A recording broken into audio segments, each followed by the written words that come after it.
higher.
Have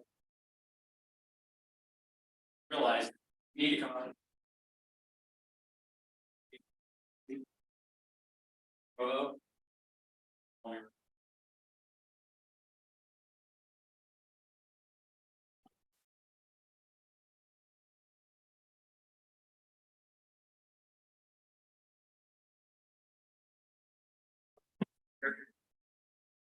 You need to. Then,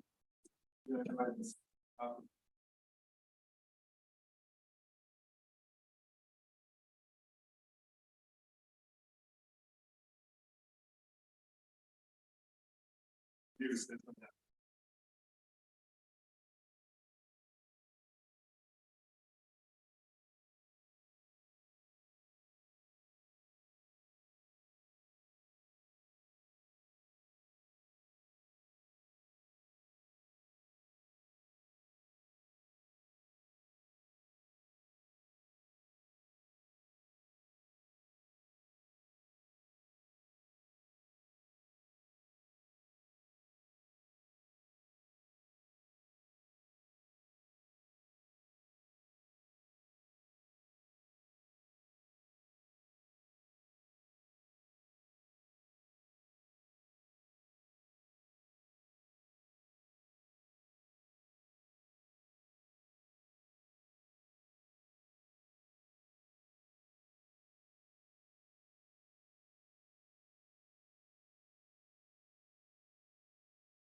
Corey? Yeah. All right, I apologize for having technical difficulties, so go ahead. Recess here for maybe 5 minutes, Corey. Convene at 9:15.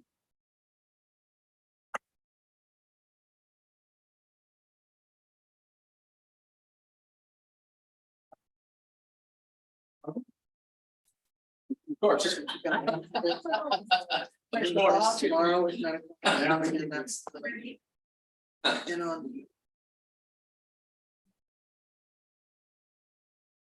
Not gonna be a- Okay, we're out. All right. Good. That's all right, thank you.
Okay, we're reconvening. I believe we have our out now.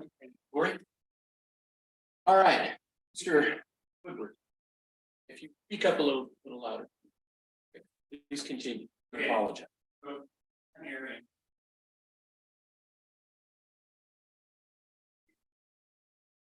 Anyhow, I have 40, 30.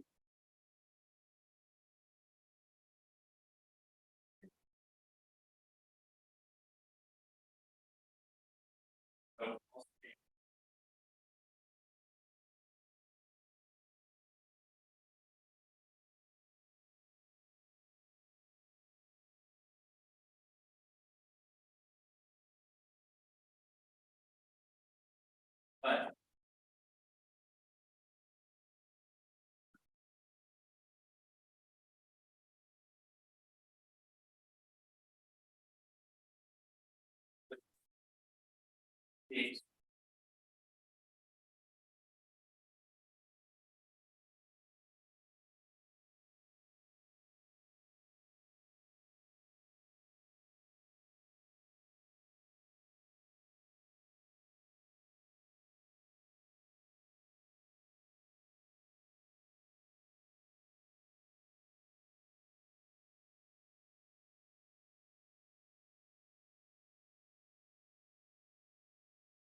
but the after of here, following.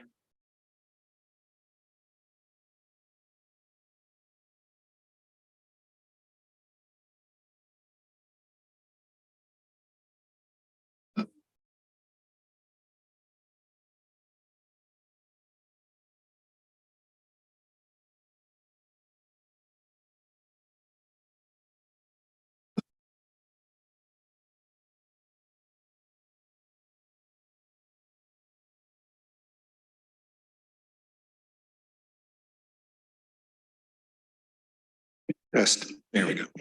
Now we can actually so put it down there.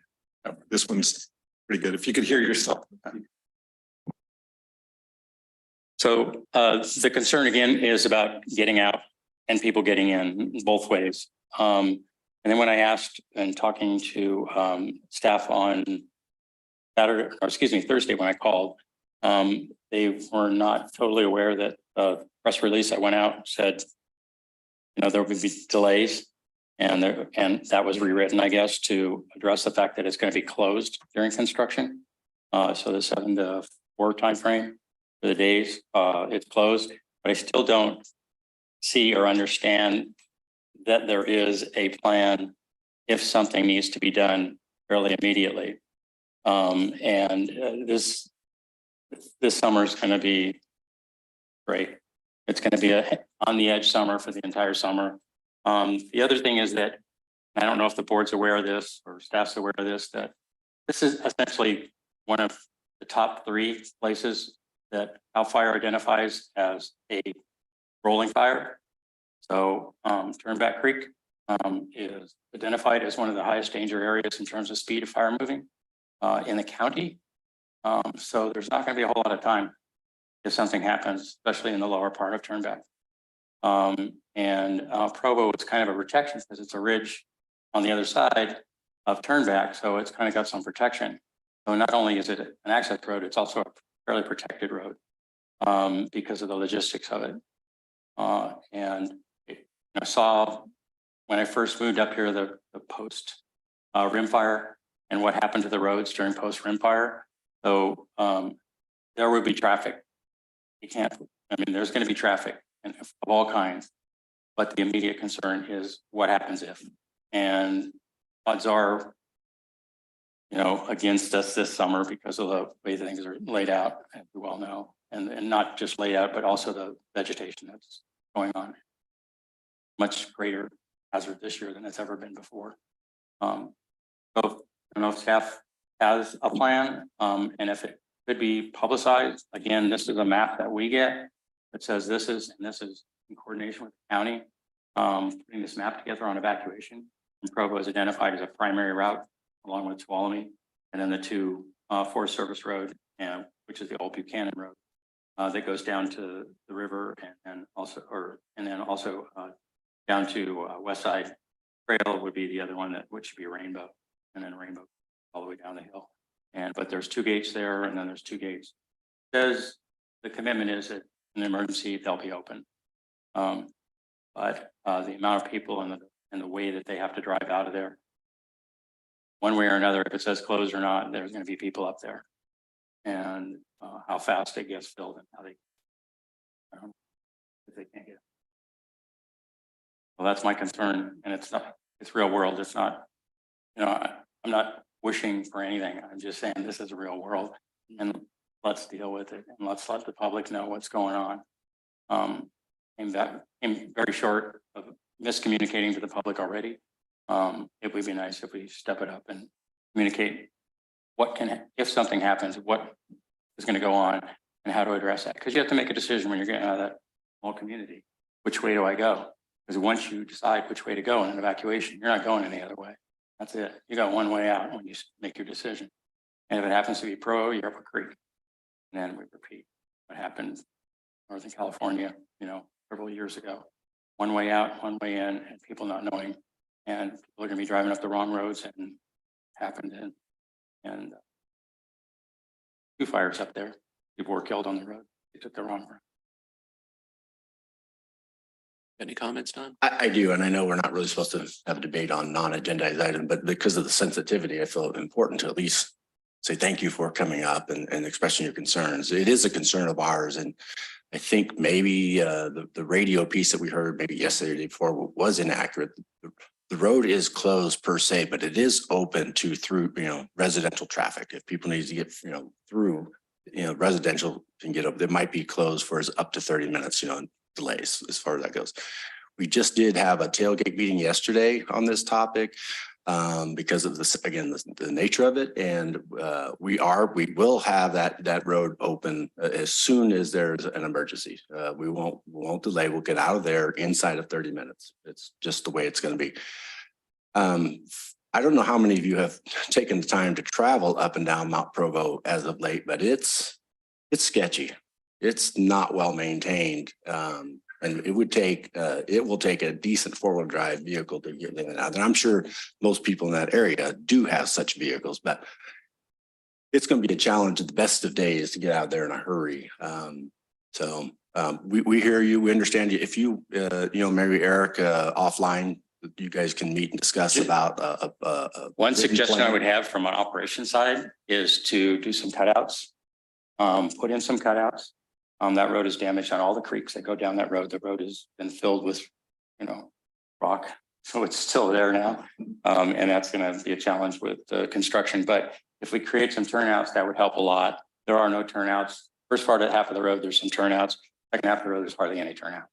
And just to cut some turnouts, they did one for the construction vehicles, but a few more like that would really be helpful and make me feel more confident that we can do something. But as it is right now, it could be up to 2-3 miles for a backhoe with tracks on it to get out of the way. And that's not going to happen immediately. And by the time they get it out of the way, you'll already have a backup of people. So. Thank you, Mr. Woodward. Anybody else? Elena, I saw you getting up. You were gonna. Oh, okay, great. Anybody else like to speak public comment? Good morning. My name is Matt Brennan. Sorry.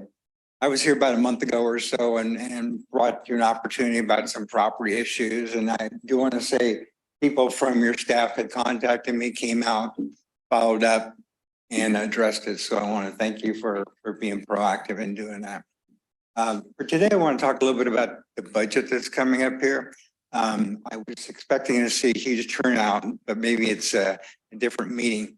But I've had some project background before in my previous life before when I was working. And I'd like for you to consider some things that you might not have considered about, the money is a big money. People are really worried. I hear people around the community talk about how it's, it's too much money. We can't afford it. It's already kind of too much. And the water quality is not that good and this and that. But from a look back perspective, we used to do in our corporation, we did look backs on projects that we did over a certain amount of dollars, whether it's 10,000 or ours happened to be $100 million. So, you can scale it to fit, but if you look back and say, okay, like my last major project, for example, like the Phoenix Lake drainage and dredging and all that kind of stuff, you know, what was my budget? Did I meet my project objectives? And where did I not meet my project objectives? And I've been told that there were several things that we didn't get done for the money that we paid, and we didn't get the stuff done in the time that we wanted. And so, as opposed to the contractor saying we're out of money, is working with them on a monthly, twice a month, or whatever happens to be basis to describe what are you guys doing to make sure that we meet the budget, and so you don't have any surprises. Nobody wants surprises. They don't want it. You certainly can't afford it. We can't afford it. So think about what you guys can do proactively to prevent overages and meeting budget expectations. Project management is a difficult thing to do, but the other thing is holding people accountable. We had accountability in such that if I was involved in a project, it was tied to our pay. So if you don't meet your objectives, you know, you don't get the same pay incentive that you normally would. And I know you may not be in that kind of position today, but you certainly can say, this is my money and this is our people's money, which you do. How do we prevent the overages? How do we make sure our customers get what they need, and being very firm with the contractors? You know, this is an opportunity that they have. This is not something that they should expect to be able to get projects from you guys. You know, you make it competitive, make them work hard for their money. There's people out there that will do it. And if it's 30-day periods or 20-day periods or whatever you need to do, keep on top of these guys. Because I know that the money, you need it to meet the objectives of the budget. I don't necessarily agree with that. I think it's too aggressive for this period right now, but I also recognize manage what you have really well. So in the future, two things: you'll get what you ask for, and then you'll be more apt to get money in the future, and contractors will appreciate that much more when you're, you know, you work hard to meet the objectives. I know I've heard how some counties have worked in the past, and you know, it's so we know these people, know that people. Those days have got to go away. You know, we've got to be competitive in our business, and we just can't tolerate any kind of mishandling, mismanagement, or misapplication of funds. So I don't have a solution for you, but I do have those lessons learned that we've had, and I'm going to share with you. So thank you for your time. Thank you. Thank you, Mr. Brandon. Anybody else in the audience? Doesn't look like it. Corey, how about online? Okay. We'll go ahead and close public comment, and we'll move on to item number 2. Melissa? Okay, consent calendar. Item number 1, minutes of the regular board meeting of May 3rd, 2023. Item number 2, approval of reimbursement claims for director statement of meetings attended and or travel expenses, and claim summary for May 2023. Would any director like to pull any of the items on the consent calendar? Okay, if not, I'll entertain a motion. I'll move. Okay. I'll second. Okay, it's been moved and seconded to approve the consent calendar. All those in favor? Aye. Yes. Opposed? Passes 4-0. 5-0. Okay, next item, Melissa. Okay, regular business. Item number 3, fiscal year 2023-2024 budget and capital. Mr. Steve. Well, sure. So we're bringing this before you today. We've had several meetings starting in early January, I suppose, on this topic, and we've had some discussion and back and forth. And so this is really the last opportunity that we're going to bring you the current fiscal year 24 proposed budget. Steve and I have worked, mostly Steve, but Steve and I have worked together for the last several weeks. Getting to this point, we feel good about the budget, what it represents, and we're hopeful that we'll pass the budget today. Good morning, board, public. you know, kind of deferred to Dawn. Can you hear me? You know, this is.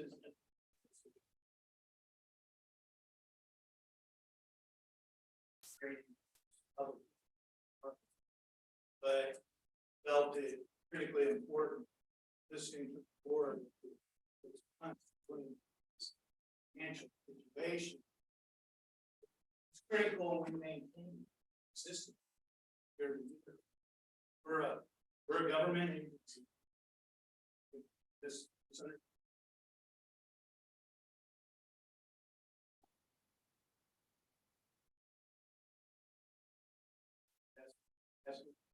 Yes.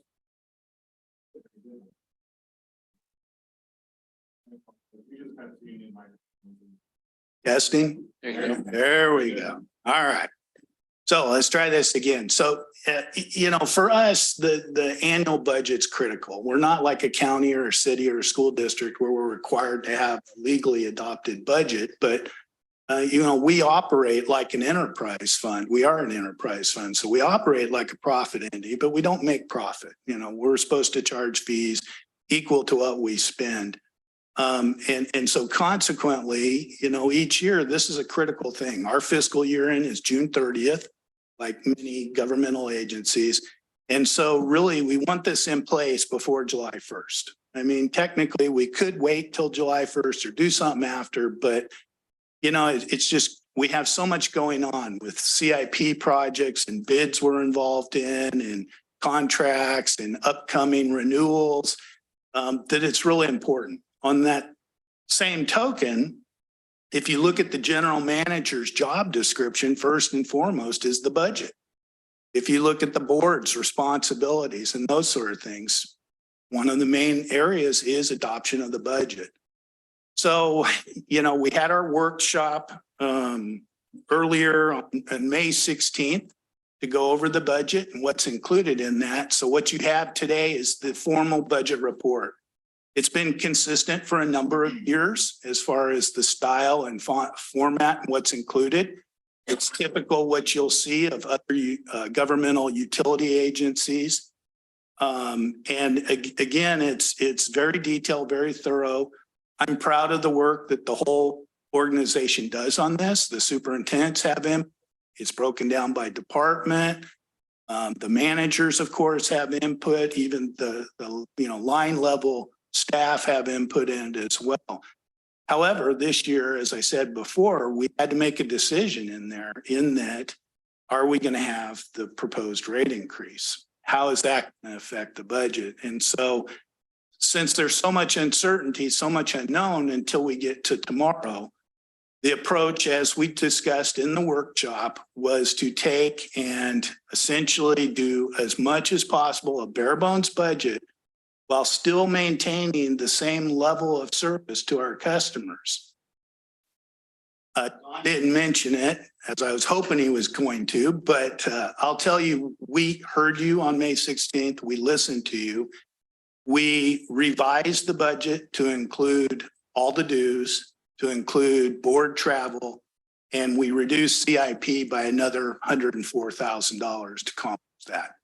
CIP is the only place we can really, you know, when we talk about a $5.7 million deficit, we can't make that up cutting office supplies. We can't make that up doing fittings or extending or negotiating or whatever else. You know, we had a $9 million capital budget we were looking at. So that $9 million got reduced by 62%. And that's going to have some serious consequences, and we're just going to have to deal with them. So what we brought you today is that same budget that we talked about on May 16th with the change for dues as well as board member travel and conferences being brought back in the same format that you've seen for several years now, where it breaks it down by department as well as in total. It includes the personnel salary schedule, which is incorporated in it, consistent with our MOU. It includes the specific positions. We're not adding any additional FTEs or positions this year in total. It includes the debt requirements that are out there. Now, obviously, our biggest debt's going to be regional, but that doesn't come into place until we finalize and we complete the project for that. So that will continue on, but everything's going to be dependent upon tomorrow and what happens there. As far as this budget goes, if nothing happens tomorrow or whatever else, this budget is our best projection and our recommendation of today. If something were to go on further or anything else, we feel critically important to bring it to the board, to ask for your adoption of this budget so we have it in place July 1st, regardless what will take place tomorrow. Now, what does that mean reality? Well, depending what happens tomorrow and down the road, much like anything else, if all of a sudden something changed or we had to do a big project, God forbid, but something happened to our infrastructure and we had to emergency do that. Well, then we'd come to the board and ask for a budget amendment. So, the CIP, we would come back to you and ask for an amendment. The overall operating budget, like I said before, it's very lean, but we operate that way every year and very consistent. But, some of these projections are still difficult to tell. We talk about this and it's easy to just look back at things the way they used to be, but we're still experiencing chemical prices rising 60% plus this year. Where fuel's going up and down. Electricity continues to increase. Supply issues still dog us here. Insurance is projected to go up. Some of these things that are just completely outside of our control, but there's still some uncertainties. But as I've always represented this board, and I think I've shown over the years, we watch it like a hawk. We're going to bring it to you on a quarterly basis or more often if we need to. The last thing I'll end with before opening up in discussion is in your board packet, last year, I believe, or maybe the year before, we completely separated CIP from the operating budget. But really, the amount of CIP that's available is in that operating budget. We're not going to deficit spend or adopt a budget that's grossly over there because we have all the CIP needs. Like I said, we had to reduce the CIP budget. So what you have is that first page in there representing that, I believe it's like a couple dozen or 18 projects that we're going to be able to do based on this. And as we go, whether there's grants awarded, grants available, some of these other things, we'll adopt that and we'll bring that to your attention as we go. But that's how this budget's been prepared. Like I said, the only thing changed since our last workshop is the dues and the board travel. The projects were finalized. Obviously, our district engineer isn't with us today, but this is where we landed. I think Eric Paul knows as much about it as anybody there. And that's what brings us to a balanced budget. Some years in the past, because of whatever's going on, we've tried to adopt a deficit budget for certain projects. But as we stand right now, like I said, there's so much uncertainty. We feel we really need to get through tomorrow and get through kind of the year-end analysis and closing to see how it really shakes out with the expenses. So that's everything I have as a lead-in or an introduction. But as always, I'm happy to answer any questions the board might have. Anybody have any questions? Dr. Ringen. So I went through this thing really close and I'm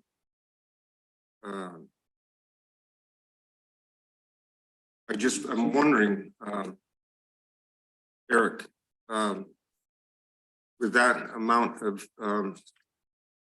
CIP for those projects, is this going to actually let us run in a decent manner?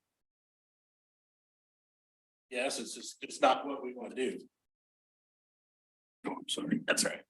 Yeah, I mean, we're still going to go forward. We still have to. It's just not the aggressiveness we would like to go forward. Yeah, it just looked really small to me. Yeah. The other thing is, this is just my opinion, but as far as travel and conventions go, I know I personally did not go to Aqua, and I always go to that because I learn so much when I go, and I'm able to keep up with new things, you know, not only equipment, but mostly just being able to talk with other board directors and hear what they have to say and so on. But I think, once again, it's just my own personal opinion, is that if we are unable to get the rate increase, then I think we need to, as individual board members, decide which of those conventions and so on we're going to go to, because like Director Kearns needs to go to Aqua because he's on the what is that? JPIA. Yeah. And then Barbara Balin needs to go to the Mountain Counties because she's on the board. So those would be the things that I would think personally that would be allowable. Well, okay, right now they're all allowable, but I mean, I just think it's up to the individual directors to try to cut back if we don't get that rate increase, so that we're not spending money on that sort of thing when we may need it somewhere else. So that's my 2 cents. Mr. Perkins. Yeah, I just had a comment. Eric is right in that, we have no choice in the matter to sustain operations, continue operations. Our customers, rightfully so, have learned to expect a certain level of service, and it just cannot drop off. So where will those reductions come from? A little bit in O&M and quite a bit in CIP. And if I'm not mistaken, one of the things that was cut from the current CIP are the Cedar Ridge upper tanks. That's just one example. And most of you know how severe the situation that is. But that's one of many examples of what's been cut out of the CIP to get to a balanced budget. Anybody, any other comments? Since you're all letting me off easy. Well, I don't know if we're done quite yet. Oh, yeah, please don't. But, again, it's a very challenging situation. It's a unique situation. Normally at this point, we feel pretty confident. I think we are still very confident about our projections for next year, and that's there. And, Don and Eric can talk about what it means to Cedar Ridge to get delayed or something like that. I really can't attest to that. But one of my concerns is really, some of these bigger projects, what happens if it gets delayed a year or 2 years or 3 years? Prior to COVID, it was very, gentlemen mentioned competitive bidding and some of those things. Well, now it's kind of gone the other way. We expected regional to be 20 million, it's 40 million. And some of these, but, and so some of these ones that were identified as critically important, to the system, how much are we going to have to finance down the road? And Don and Cedar Ridge, before Eric left, I shared with Don and Eric Hall, this was Eric Johnson's original list. And he had one column basically with the rate increase and one column without it. And some of the things that just got completely eliminated were the Comstock tank recoat, Sonora Clear well rehabilitation, Summit distribution improvements, Valley Vista tank, Miners Shack chute flume, Jamestown distribution improvements, some of the other ones, Sonora water treatment final improvements, Stephen Creek Crossing, Zone 2 tank replacement. So some of those have gotten started and are in the progress, but some of those. And like I said, I can't attest to the prioritizing that. That's what these guys do every day. But I'm very concerned about what's the cost going to be down the road. We kicked down the can down the road on some of these items, and we lost a tank this year that was unexpected, and there's some other infrastructure I think we need to be concerned with. I'm sure we'll talk more about that tomorrow. But for today's, I think it's a prudent action. Adoption of the budget's a key action taken by the board. provides a basis for the district's vision, mission, and goals. We'd like there to be more in this to accomplish those strategic things, but I think this is the best recommended course as of today for the board to adopt. And like I said, hopefully we'll be bringing it back to the board to do budget amendments down the road, depending how things shake out. Thank you for your time. And again, any additional questions, Jeff, please. So if we adopt this today and playing devil's advocate, we don't get any rate increase tomorrow. So do we just address that with budget amendments? Is that what you were telling us? It's the opposite way. If I heard you correct, you said we do not get a rate increase tomorrow. That's what this budget is. So if we have a rate increase Okay. in all the right. future, then and again, it takes I some do time. remember that. Mhm. You know, we can't just decide tomorrow. What will happen is any additional revenues will most likely go completely towards CIP. And then it'll come up to the engineers and them to get, new quotes, new bids, new, estimates as far as what it is, and then come back to the board with the specific projects for the additional revenue that we think would be generated. Okay, so this is a low end budget. Correct. Okay. Director Balin, you had a question?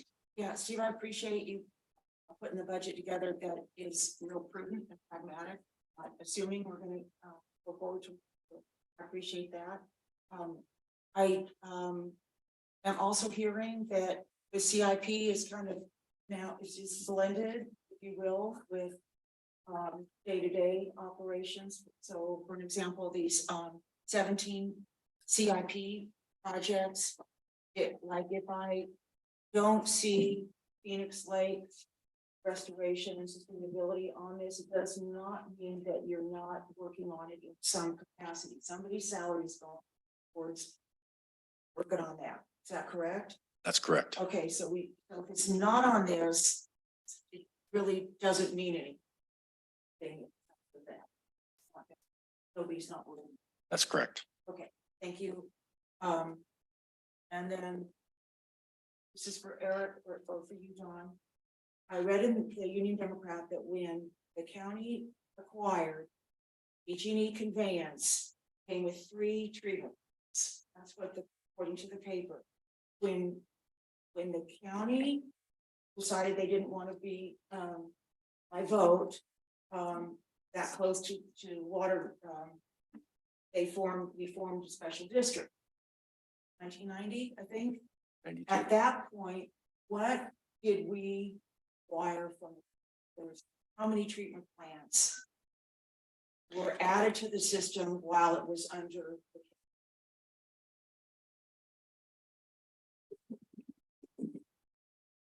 So the ditch system. And then Snar water treatment plant. Almy water treatment plant. And I believe at that time Jamestown might have still been up and running. There were more, what the county purchased, there's two things, right? There was the county water, right? And then also was the Tuolumne Regional Water District, 2 different entities, right? What the county purchased from PG&E were the 70+ miles of open ditches and flumes and canals and tunnels, right? In addition to that, they bought the 3 systems, not necessarily treatment plants, but 3 systems: the Sonora system, the Jamestown system, and the Tuolumne system. Part of the merger was TRWD, and with that came many, many, many other systems. I want to say 7 or 8 other systems. The Columbia water system being one of them, Scenic View being another one of them. Anyway, eventually, maybe I've answered your question. I don't want to go any further, but did I answer your question? Eventually, we swelled. By 2007, we swelled from 8 or 9 systems all the way up to 17 systems. Thank you. Yeah, you answered. It's important that we look at.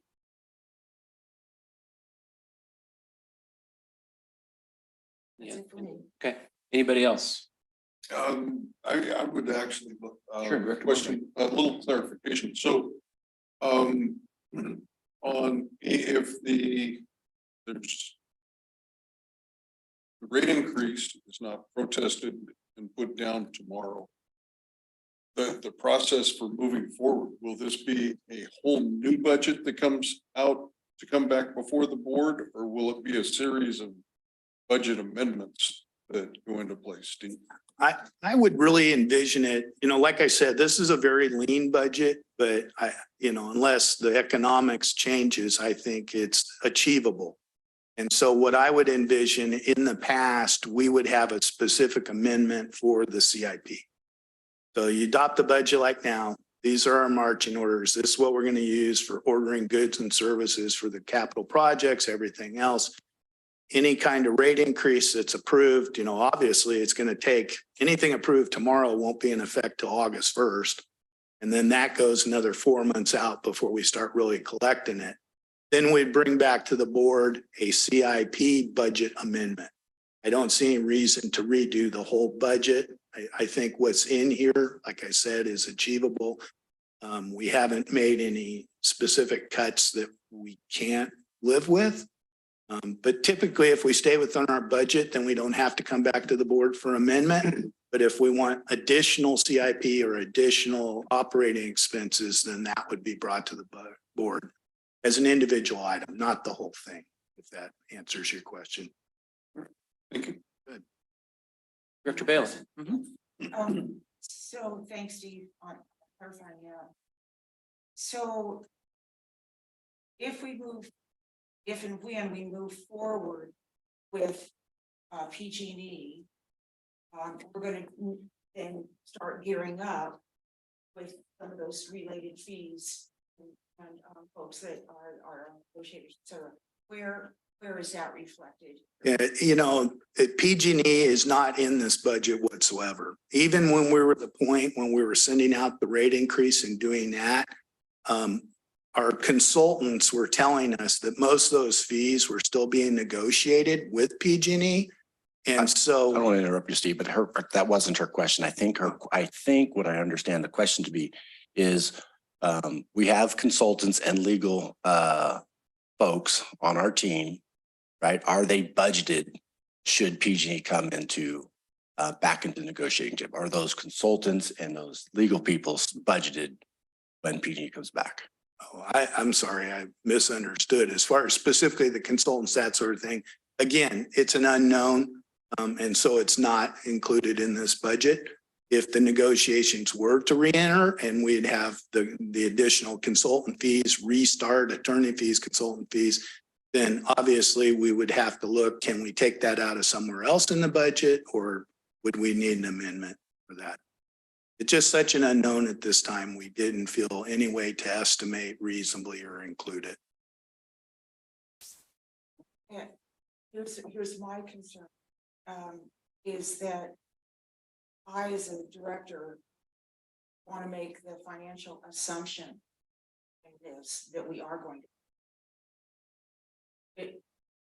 I have trouble with the assumption that it's probably not going to continue for something weak in that regard, so that it.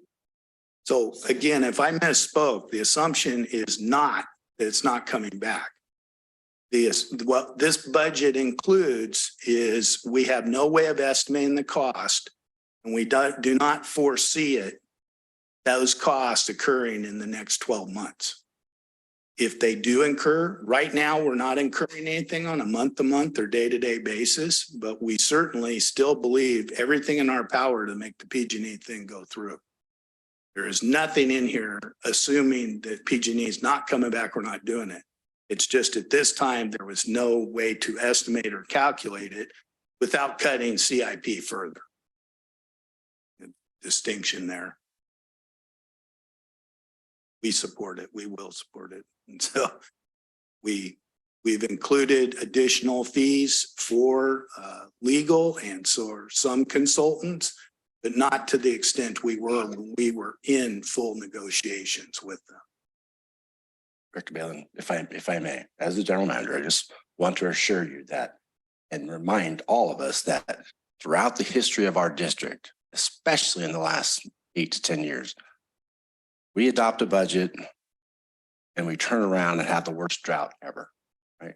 We adopt a budget and then we have this tree mortality that bankrupts us. Or we have a court stent project that's upon us that we didn't budget.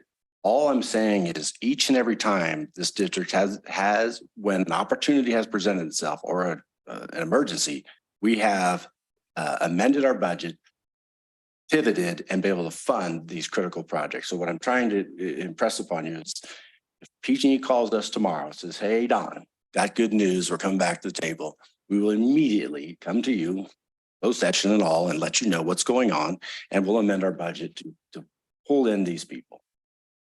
I hope that's comforting. Anything else, Barbara? That's it. Okay, Director Jacobs, you had a question? Yes, so, be blessed. Yep. Is that good? Great. Last session you mentioned about one of the reductions was in legal fees. Were those cuts restored, or did you do any cuts with the legal fees? You know, when we analyze the legal fees, there's kind of several components in there. A significant part of the legal fees over the last few years have been directly related to PG&E. Sure. The second one was with the change in general managers. There was a point in time where we didn't have a general manager.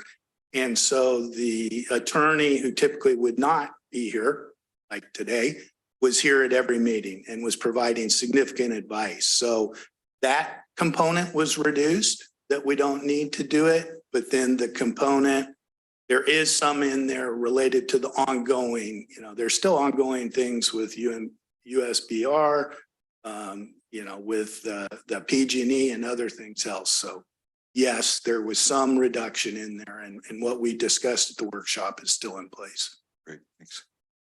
And, you know, I'll tag on to what Don said in there, you know, who could have predicted the pandemic and what it brought to us? And, you know, the rate study 8 years ago in 2015, you read some of the comments in there and what we were talking about. And you look at what's taken place over the past 3 years. I would echo what Don said. I'm very proud of this district and how they react to emergencies and how they've stabilized their financial situation. I know some of the board members who have been here for a lot of years have mentioned that before as well. So we will continue to do that. And, you know, first and foremost, I want to provide the board, the district, and community something that's realistic, something that's achievable, and something that's, you know, not on one end or the other. And I think that's what you have before you right now. Last, I should have mentioned in there is, so our recommendation, there's 2 separate resolutions in the budget. We do it by resolution. We maintain a separate one for the CIP and a separate one for the operating budget. If you go to the recap of the budget, you'll see a line item, the last line item, how much we have for CIP to get us to that balanced budget per our budget policy. So, thank you. Any other questions for Mr. Sheffield? Any questions from the public? We'll open the public comment. Hello, Elena Linehan, ratepayer. Same thing I said last year, but it bears repeating. When you look at the budget and your staff, your personnel, your payroll, one of your largest expenses, always want to remind the board that's also your greatest asset for the district too. Thank you. Thank you, Alana. Anybody else here in attendance want to comment? How about online, Corey? Okay, we'll close the public comment and bring it back to the board. Anything else? Director Rainey. I'd like to make a motion that we accept and adopt the fiscal year 2023-2024 operating budget and capital improvement. I'll second that. Okay, it's been moved and seconded to approve the 2023-2024 operating budget as presented. Is there any other comment from the board or discussion? Okay, if not, we'll call for the vote. All those in favor? Yes. Aye. Yes. Aye. Opposed? Passes 5-0. Okay, next item, Melissa. Okay, item number 4. Consider designating one authorized voting representative. President, Vice President.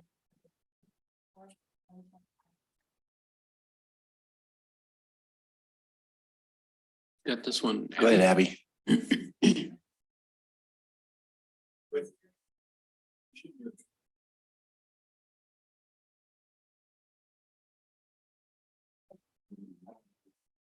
Okay, let's try this. Oh, I can hear myself. I'm sorry about that. Good morning, President Kearns, Vice President Ringen, members of the board, members of the community that joined us today. Today, this item is a fairly straightforward item. ACWA, the Association of California Water Agencies, is an association that we are members of and have been for probably since 1992 when we formed TUD.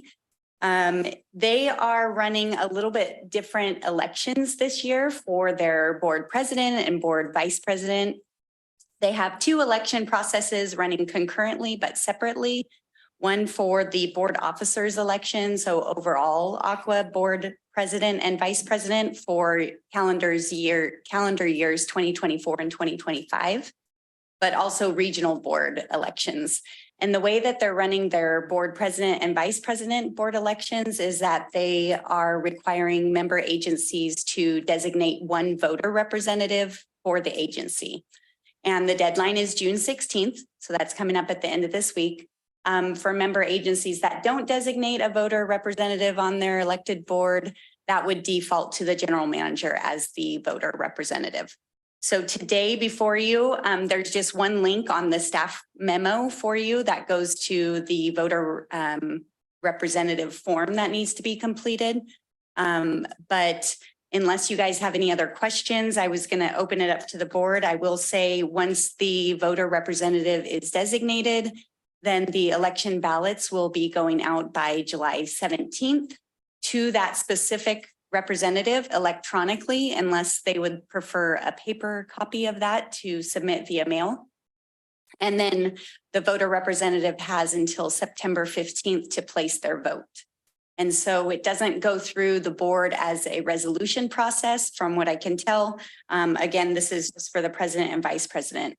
For the regional boards, it will be sent to the district as a whole to do that. And so if the board would like to be involved in that, we can go by resolution on that one. So again, this item is for you all to designate a voting representative for the 2024-2025 ACWA board president and vice president. So this in effect takes the place of what we would have done in the past as a resolution. Correct. Okay. Any questions? Director Boatright? Abby, do we know anything about the candidates for the overall board? So the candidates are not set in place yet. They also have a deadline of June 16th for them to submit nominating resolutions and then their statements of qualifications. So they haven't released a complete set of candidates yet.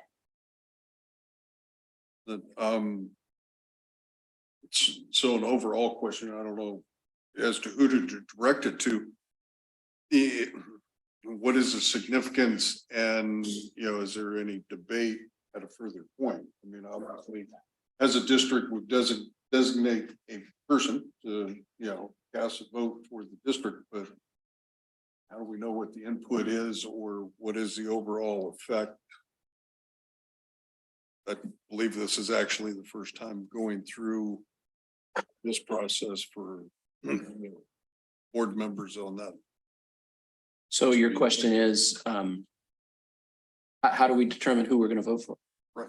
Yeah. I mean, and obviously, if the person who's designated ballot goes to them, they're not going to be a verification process. I'm just kind of curious as to what would be the overall impact.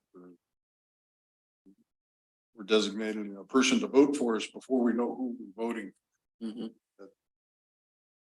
Yeah, I know just speaking for myself here, I would hope that whoever that person may be, that they would take input from us. Would that have to be an agendized item to discuss that? It would be, wouldn't it? Yeah. Thank you, Melissa. So, so 16th, June 16th is not only the deadline to get this form in, but is also the deadline for potential candidates to declare that they're intending to run for these two positions. Correct. Okay, so And it's about a month later on July 17th that the ballots are distributed. And Okay. then you get about 2 months to submit ballots. okay. Oh, all right. So, yeah, that sounds, I don't know, it sounds reasonable to me that we would have an agendized item. I don't know how the rest of you feel on that, but I'm just talking that we would discuss who we may or may not want to support for these two offices. Does that sound reasonable? Okay. All right. Well, then, do we need to open this for public comment? Maybe we do, huh? So we'll go ahead and open this for public comment. Is there anybody here who would like to speak on behalf of this matter? Doesn't appear to be. How about online, Corey? Not at the moment. Okay, we'll close the public comment. Back to the board. Anybody have any ideas? I've got a question. Sure. Is the voting per agency, per utility or special district agent? Okay, Yes, per member agency. So any district that's a member of Aqua. regardless of the size and number of customers or, Correct. okay. So TUD has one vote. Yes, correct. We have one vote. And I'm not familiar with Aqua that much, a little bit, but Mhm. so how many agencies are part of Aqua Ooh, ballpark? Is it? I 100? don't know off the top of my head. I 100 could or probably 1,000? research it while you guys discuss. Hundreds. Hundreds? Yeah. Okay. Right. Yeah. So we have the same weight as, say, the LA city? Yes, that's my understanding. Interesting. Yes. Okay, cool. Director Raymond. I'd like to nominate President Kearns. I second. He's been pretty involved with Aqua, especially being on that APIA. Just seems reasonable to me. Okay, it's been moved by Director Rand and seconded by Director Jacobs to nominate myself as the voting member. Is there any discussion on this? Director Bailey? Yeah, I just wanted to, kind of ease maybe some concern. When Pam, that her last name, but she's president, they typically run for 2 years, serve for 2 years. And Kathy Green, which is the vice president, they made themselves available at a Mountain County's function. And we as directors have time to meet them, talk to them. If they're campaigning, they hand out literature. And so there's ways we can get that information. And so I think this is putting a layer of structure, one agency, one member, one vote. I think in the past, you would raise your hand and awkward. That's right. That's what So this way it's a little more structure. And there is some campaigning. I know Pam definitely campaigned. She's done a terrific job this year. And I think, I'm not sure, but typically they have run for, so it may not be a big deal. I don't know for sure. So that's all I want to discuss. That's a good point, Barbara, because there was a lot of campaigning done at the JPIA meeting that I attended last month for the regional directors. And that's where we got our neighboring county representative, Scott Ratterman. We were able to get him on there, which I think is a good thing. So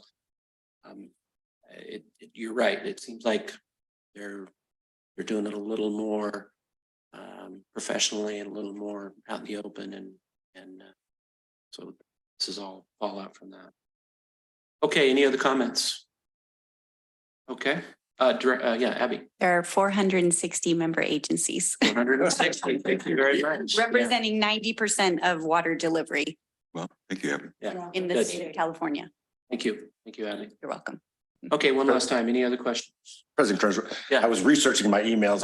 I'm assuming you all are getting all these emails from different Aqua folks too, I am. soliciting their help. But one such one that we might want to consider is this Michael Saunders from Georgetown Divide, sort of Northern California. Okay. Lots to Well, consider. He's running? I didn't hear what. Yeah, he says, I'm reaching out today at the request of Michael Saunders, Georgetown Divide's Public Utility Director. Director Saunders is running for Aqua Vice President. So just interesting. I'll forward this on to you all. Okay. And, okay, all right. Then we'll go ahead and, ask for the vote. All those in favor, I guess I should say, so we're clear, this is to put, President Kearns on as the voting member for the Aqua Vice President and Vice President. All those in favor? Yes. Aye, opposed? Okay, it passes 5-0. And there will be an agenda item at some further date to discuss who we're going to throw our weight behind. So thank you very much. I appreciate that. Okay, next item, Melissa, Staff reports. who's up? Nothing to report. Thank you. Mr. Hall? Okay, Steve, we've heard enough from you.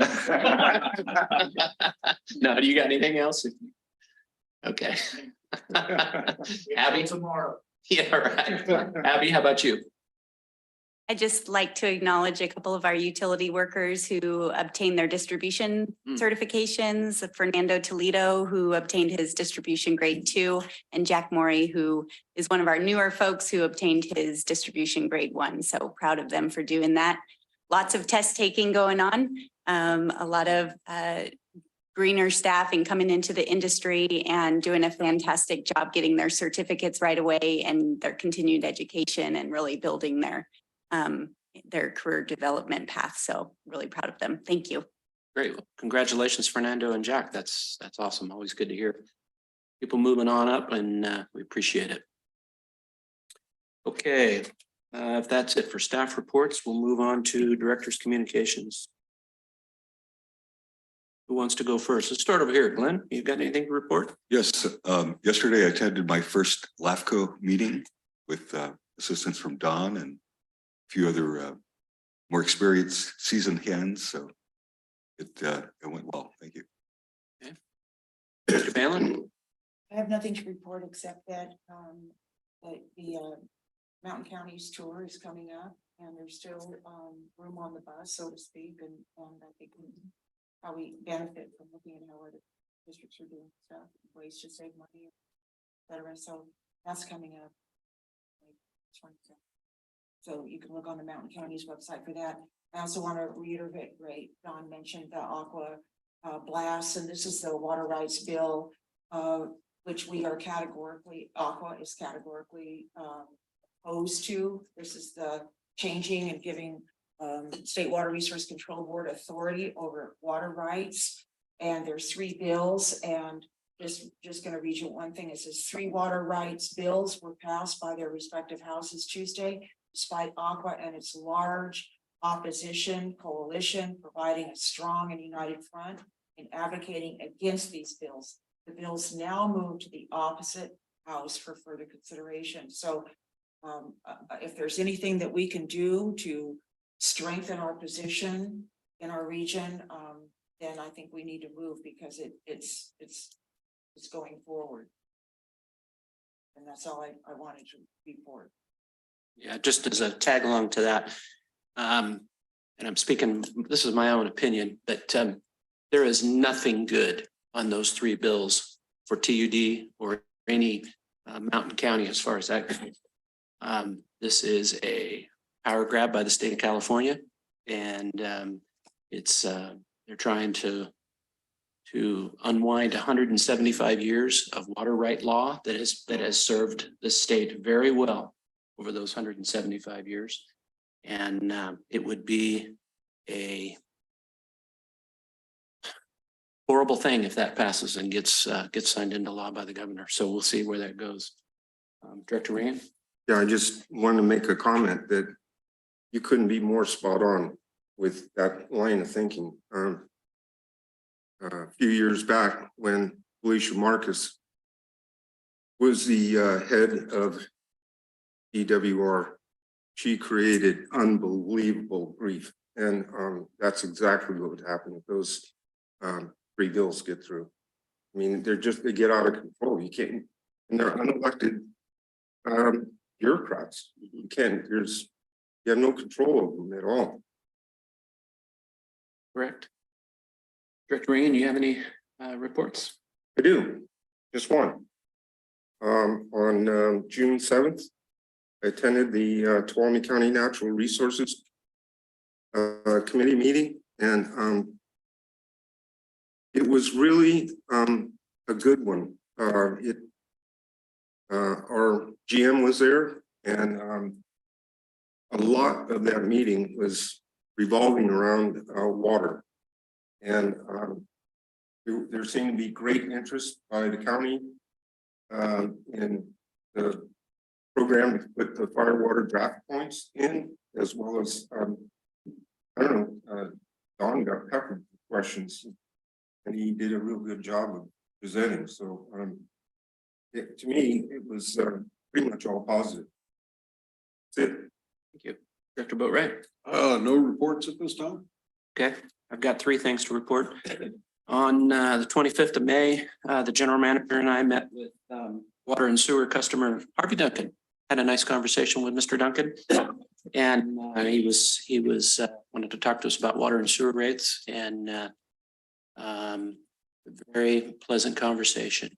And he was concerned about the rate increase, and I don't know if he's all for it now. I doubt if he is, but at least he understands where the district's coming from a little better. And I appreciate General Manager Perkins taking time to meet with him, with myself.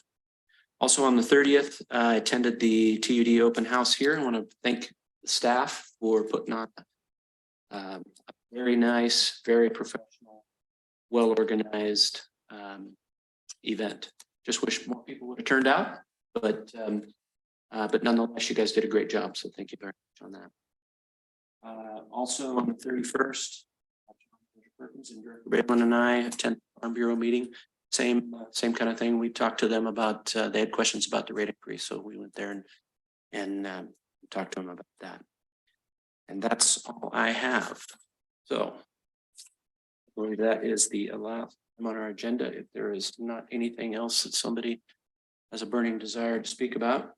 I've got a question. The water bills that we're talking about, can someone kind of encapsulate how that would affect the PG&E negotiations or acquisition? How do you mean now? Repeat your question. How would the passage of those bills affect the PG&E Oh, you mean acquisition? the bills regarding the water rights? That's a very good question, Director Jacobs. And it's to myself personally, I'm not an attorney, but I understand a little bit about water rights law, and very concerning. And if it could very well impact the status of those rights that PG&E now own that we're negotiating on. So we'll have to, remain to be seen. Number one, if those do get signed into law, and if they do, we're going to have to do some homework on what exactly it would be that we may be negotiating or that we may be acquiring, and how that will affect us going into the future. So that's a good question. Director Balin? I think that lawsuits that will immediately follow might bump our worry. It could be. You're very well could be right there on that. But yeah, good question. I can name one that's would have an adverse impact, and that's AB 1337 WICS would authorize the State Water Board to issue curtailment orders against all water right holders, regardless of seniority, and during any water year type. That's pretty significant. Yeah, it is. That's a serious overreach. Yeah, and it basically negates your water right, is what it does. Yeah, well, we're off topic, but we could be.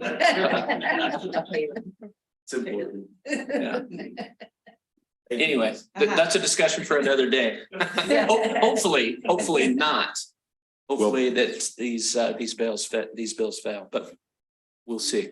So to follow up, is there something that more that we should be doing as a board to, We had to curtail the discussion. Okay, if there's nothing else, we'll go ahead and adjourn. Thank you.